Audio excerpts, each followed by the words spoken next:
Gipasalig si Mayor Michelle Nakpil Rabat nga mohatag og tunga sa milyon ka pesos nga reward money sa tawo nga makatudlo ug makahatag og impormasyon sa suspect nga mipusil patay kang barangay kapitan Ronnie Valera sa Matiaw Mati City, Davao Oriental niadtong milabayng semana.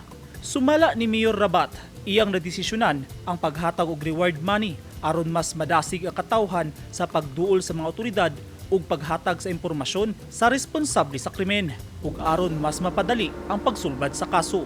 Una nang gikondina ni Mayor Rabat ang pagpatay kang Kapitan Valera nga ilado usab nga iyang taga-suporta.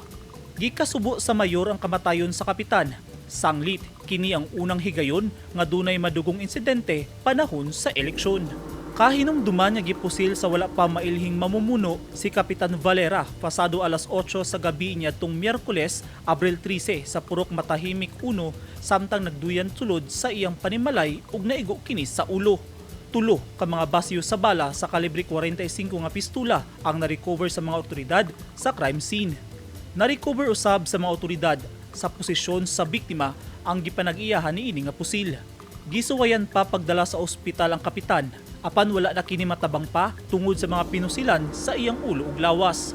Mas gipalawman pa sa mga otoridad ang investigasyon sa pagpusil patay kang Kapitan Valera aron hingpit nga mahatagan og hustisya ang iyang kamatayon.